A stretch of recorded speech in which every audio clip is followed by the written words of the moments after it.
Maximum है, उससे ऊपर नहीं जा सकते। तो उसको उसमें जो है इनिशियल और इनिशियल इमेजिनरी क्लास और लास्ट में जो इमेजिनरी क्लास लेते हैं वो दोनों नहीं लेंगे। अब फ्रीक्वेंसी पॉलीगन को एक और सिचुएशन में आप एक मतलब बिना हिस्टोग्राम के भी ड्रा कर सकते हैं। कैसे, उसके लिए भी देख लीजिए। बिना हिस्टोग्राम के ड्रा करने के लिए हम एक एग्जाम्पल से इसको क्रिएट करते हैं, ठीक है। वो देखिए कि ये है फ्रीक्वेंसी है क्लास इंटरवल जो है वो फ्रीक्वेंसी देखिए, ये है क्लास इंटरवल, ये है उसका क्या कहते हैं फ्रीक्वेंसी और ये हो जाएगा इसका क्लास मार्क, ठीक है। अब देखिए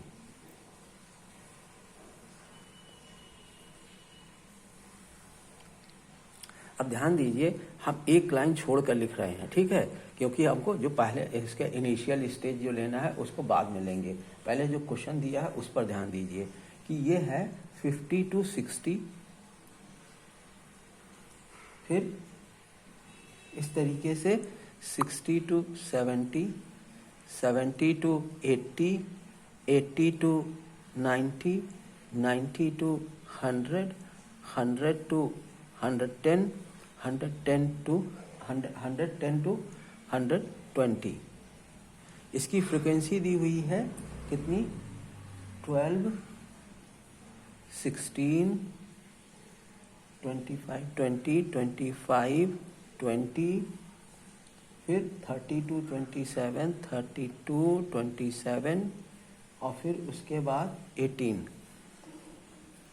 अब इसके ऊपर क्या कहते हैं क्लास मार्क क्या होगा, देखिए यहाँ पर क्या है, ये दिया हुआ है कि the daily pocket expenses of 150 student of school are given. ये डेली पॉकेट जो पॉकेट एक्सपेंसेस है वो दिए हुए हैं। तो पॉकेट एक्सपेंसेस कम और ज़्यादा हो सकते हैं, ठीक है। इसलिए यहाँ पे हम मिनिमम क्या ले लेंगे, 40 to 50 जाएगा और इसकी फ्रिक्वेंसी है 0। यहाँ 120 के बाद 120 to 130 इसकी फ्रिक्वेंसी ले लेंगे 0। अब इनका हम क्लास मार्क निकाल दें। 40 to 50 90 है तो ये 45 आ जाएगा, ठीक है ना। 40 to 50 ये 45 आ जाएगा, 45, 55, 65, 75, 85, 95, फिर 95 के बाद 105, 100, 105, फिर 115 और ये हो जाएगा 125। इस तरीके से ये 125 तक गया। अब हमें फ्रीक्वेंसी देखिए सब मालूम है। अब उसको जैसे पहले ग्राफ प्राप्त किए थे वैसे ही पहले ग्राफ के लिए हम देखिए बना रहे हैं। ये है वाई एक्सिस और ये है एक्स एक्सिस, ठीक है। ग्राफ के लिए देखिए हम 0 से 40 मान लीजिए ये 40 है।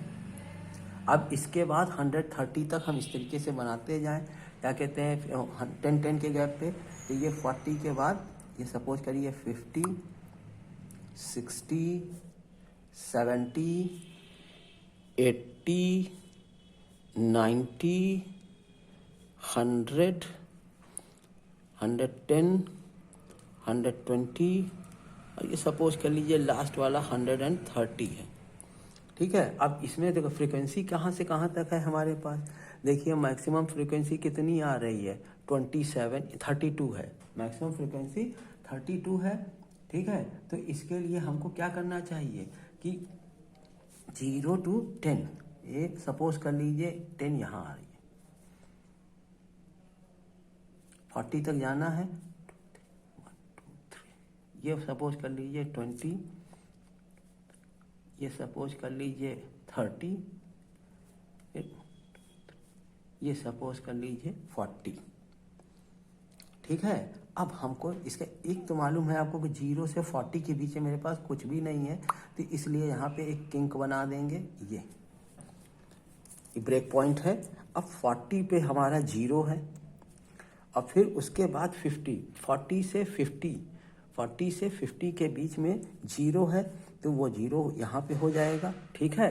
फिर 50 से 60 के बीच में 12 है, 50 से 60 के बीच में 12 है, मतलब सपोज कर लीजिए कि 12 जो है ये आ रहा है, ये आ गया 12। सिर्फ आप ऐसे पॉइंट बनाते जाइए, ठीक है। 60 to 70 के बीच में 16, तो 16 के लिए क्या होगा, ये है, सपोज कर लीजिए यहाँ पे आ रहा है, ये 60 to 70 के बीच में। फिर 70 to 80, 70 to 80 के बीच में 25 है, तो 20 ये हो गया, तो मान लीजिए 25A यहाँ आ जाएगा। 60 to 70 के बीच में 25 है, 60 to 75, 70 to 80 के बीच में 25 है, ये सपोज कर लीजिए ये 25 यहाँ पे आ रहा है, ये 25 हो गया 70 to 80 के बीच में, ठीक है। फिर 80 to 90 के बीच में, 80 to 90 के बीच में है 20, ये है 20, ठीक है। तो ये हो गया 20, ये पॉइंट बना दिए 20। पॉइंट को थोड़ा डार्क बनाए रखिए, इससे दिखाई पड़ता रहे, ठीक है। ये पॉइंट हो गया 90, 80 to 90 के बीच में। अब 90 to 100 के बीच में, 90 to 100 32 है, ये 32 यहाँ जाके कहीं आएगा, ठीक है ना। इसको ऐसे देखते जाइए, यहाँ मान लीजिए ये 32 आ रहा है, ठीक है। फिर उसके बाद 90 to 100 के बीच में, 90 to 100 में 32 हो गया। अब 100 से 110 के बीच में 27 है, तो 27 कहाँ आएगा, सपोज कर लीजिए यहाँ पे 27 आ रहा है, ठीक है। ये है 27, ठीक। अब 100 से 120 के बीच में कितना है, 100 से 120 के बीच में 18 है, तो 18 सपोज कर लीजिए ये आ रहा है। अब उसके बाद है 0, अब इनको मिलाना शुरू कर दीजिए, ये 0 है तो इसको इससे डॉटेड लाइन से हम मिलाते जाएंगे।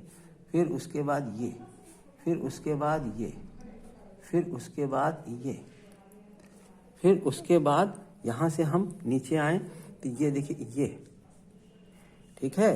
फिर उसके बाद है ये, और फिर उसके बाद है ये 0, ठीक है ना। इस तरीके से देखिए एक पॉइंट हमसे छूट गया, ओहो, ये इससे मिलाएंगे तब इसके बाद ये इससे मिलेगा, तब इसके बाद ये चलेगा, ठीक है ना। सॉरी बच्चों, ये देखिए इसको मत ध्यान दीजिए, ठीक है। पहले ये यहाँ से यहाँ गया, फिर यहाँ से ये इससे ज्वाइन कर दीजिए, फिर इसको ज्वाइन कर दीजिए, ठीक है। फिर उसके बाद कंटिन्यूअस इस तरीके से 0 की तरफ चला जाएगा। इस तरीके से भी फ्रीक्वेंसी पॉलीगन बनता है, जहाँ पे हिस्टोग्राम हम नहीं बनाते। अब दोनों तरीके से बना सकते हैं। इसी में हम 2 सेक्शन के भी बना सकते हैं। सपोज कर लीजिए कि एक क्लास ए है, एक क्लास सेक्शन ए है, एक क्लास सेक्शन बी है, दोनों के अलग अलग मार्क्स दिए हुए हैं। उन दोनों के मार्क्स को अगर हमें प्लॉट करना है तो हम एक साथ प्लॉट कर सकते हैं, क्योंकि क्लास इंटरवल दोनों का सेम होगा। उनका एक मैक्सिमम नंबर होगा और एक लोएस्ट नंबर 0 होगा, और मैक्सिमम नंबर जो भी पेपर का हो 50, 80, 60 जो भी हो वही होगा, ठीक है ना। तो एक साथ हम 2 क्लास भी इसमें मार्क कर सकते हैं। इस तरीके से फ्रीक्वेंसी पॉलीगन बनाई जाती है। आप लोग एक्सरसाइज के क्वेश्चन लगाइए, जो नहीं समझ में आए उसको पूछ लीजिए, ठीक है। Okay, thank you.